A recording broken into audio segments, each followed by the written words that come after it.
Goku versus Funny Valentine. This video was requested by Shinigami and it was requested by somebody else in the comment section. I just forgot his name. There'll be timestamps on the screen right now if you want to skip the intro. Before I get into this video, there's something I do want to say though.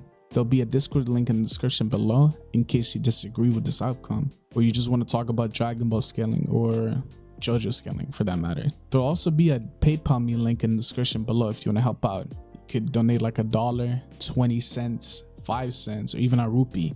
It's just a way for you to help out the channel if you want to. It'll be greatly appreciated. Without further ado, Goku vs Funny Valentine. I'll be completely unbiased towards the outcome of this situation itself, and I will not pick a side despite I mostly do JoJo's content. I will keep whatever I feel like the general consensus is on both sides in terms of their scaling, and I will be completely unbiased towards the results. I will only scale these characters on where I logically believe that they're at, not where I can get them to. So I will lowball it if I put it like that. Alright, without further ado, I'm gonna start with Goku. I'm gonna start with the Hakai. The Hakai is an ability that is able to destroy whatever it touches. It completely erases their existence and they won't even come to the afterlife. It's described by Whis as ghost or not, there's nothing that the Hakai just won't destroy. This means that whatever the energy, ghost, a person, whatever it is that is facing the Hakai, as long as you're not a godlike immortal, you just won't die from it. The ability itself is incredibly strong regardless. Even if you're an immortal, which is the limitation of the ability itself, your existence won't be erased, but it can take a giant chunk of your head. We see this with Zamasu in the manga where Goku shot him with the Hakai and it took a massive portion of his head. For another ability, Goku does possess the Kamehameha. The Kamehameha is an ability that lets him utilize his ki control to exert a massive beam of energy, damn that voice crack, which is able to completely blast whatever it touches to atoms. It is later touched by Piccolo that the thing in question that got blasted to atoms, not even the god Shenron can restore him. Goku possesses another ability in his arsenal. Goku has the solar flare, which he learned from Tien. The solar flare itself is essentially just a 360 flashbang, which he's able to use to just blind the enemy. Goku also possesses the ability of ki control. What essentially ki is something that is naturally there within the verse. You're able to make ki barriers, or you're able to make ki attacks. With these barriers, you're able to essentially coach yourself in a form of ki, which is able to raise your strength, speed, and durability. It's also used to completely overpower the enemy's abilities, as shown with Jiren when Jiren is able to coat himself in a layer of ki and is able to walk through the Kamehameha. It can be used as a form of power nullification as well, because we're able to see that with Jiren, and we're able to see with Majin Buu turning Vegito into a piece of candy, and the piece of candy is still able to run around and fight like it normally would, not being immobilized. It also has the ability to completely destroy dimensions, as we see with Hit. Hit's dimensions are described as being able to store and steal time from the current universe to create an alternative universe by Vados. Vados describes it as a separate space or a parallel world.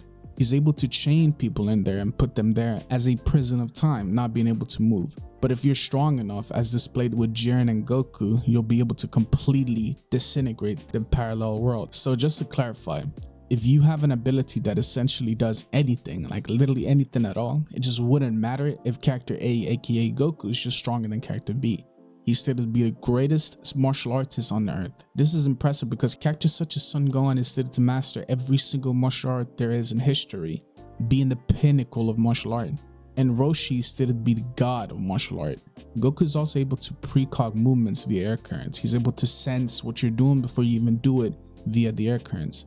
He doesn't have to see the air currents neither, because he's able to completely sense them while in a complete dark room where the absence of light is.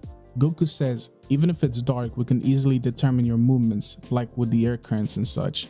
Goku is also able to predict exactly where Hit is coming, and Hit uses the ability to skip time or freeze time for a split second, and then he appears and hits you. That's pretty much all I have for abilities. I'm going to move over to AP now. For AP, Goku should just logically be stronger than the Cell in Dragon Ball Z. Cell is stated to have an infinite power, and Cell was more than capable of destroying the solar system, at least what he stated. Goku gets progressively stronger and is able to amplify strength by a lot of times with the Kaioken, which is stated to be a 1+1 multiplier. In the beginning of Dragon Ball Super, his clash with Beerus, it was stated that he was going to destroy everything inside of the universe. This includes the people, gods of destruction, Kais, planets, celestial bodies and destroy everything inside of the universe into a vacuum of nothingness. This in itself is a universal plus feat because he's able to affect and destroy the macrocosm that he's in, which is stated infinitely expanding universe with infinite. It's also stated in the Daizenshu that heaven and hell are the same size as the universe itself. So this feat in the beginning of Dragon Ball Super essentially would be unique plus 2 and low multiversal depending on how you interpret the panels. He later absorbs all this power into his base form. For speed, Pikkon and Goku are able to cross the afterlife, which was stated to be the same size as the universe, which makes it infinite and expanding. There's a calc that puts this at 2.45 quadrillion times the speed of light. I'm also going to put that in the description below. There's another count that puts Dragon Ball at the early stages, even episode 1 when his fight with Beerus at 196 quadrillion times the speed of light. And there's yet another speed calc that puts Goku on the ranges of 9.8 quintillion times the speed of light to 245 septillion times the speed of light. 245 septillion times the speed of light. There's too many numbers for me to put on the screen. So I'm just going to link both of these calculations in the description below. We can deduct the fact that these characters are at least, as said, septillion times the speed of light. It's consistent for these characters to be at least infinite speed, as Boo was able to cross both the universe and the afterlife, which he was going to reach, and he was going to destroy everything. Even though it takes him 2,000 years, he still has to cross an infinite distance, which classifies him as infinite speed. And the Pikkon and Goku feat of them being able to cross the afterlife, which also should put them at infinite speed. That's pretty much all I have for Goku. His win con would just be that he's simply too strong, too fast for Funny Valentine. He should logically be able to completely overpower the dimensional gap dimension. He should likely kill them in one punch, or you could just destroy the entirety of them with just a Hakai. But I said, too strong, too fast. Yeah, that's it. I'm gonna move over to Funny. A lot of AP stuff I'm gonna bring up about Funny Valentine. It's more like his entire arsenal of his abilities. It's stated in this panel, if the same object or people from other dimensions meet, they'll both be annihilated. Essentially, if Valentine brings up an alternative Dio and makes the Dio from the original universe meet with the other, they will both cease to exist. In the same panel, it states that he's able to travel throughout any dimensions themselves by being caught between two objects. It could be like shards of glass or like a door. It's described by Dio that if Funny Valentine was harmed or attacked in some way, he would be able to change places with another Funny Valentine that is completely healthy and unharmed. It's kind of like an auto shop. Are you able to change one car and get to the other? D4C is the only exception. He is the one and only D4C throughout all the unknown universes. With the same ability, Funny Valentine is able to BFR characters. What BFR means is battlefield removal. It's essentially if Goku and Funny Valentine are fighting in an octagon, and Funny Valentine would be able to completely teleport them to a different universe, he'd be able to remove them from the battlefield that they're standing on. He could just force them out of the area that they're in. Stated that he's able to hide when inside of the dimensional gap, where all the infinite alternative characters of Funny Valentine exist, where he can consistently change places. With D4C Love Train, it's stated that any possible misfortune that is thrown towards the dimensional wall, Lucy or Funny Valentine are blown away.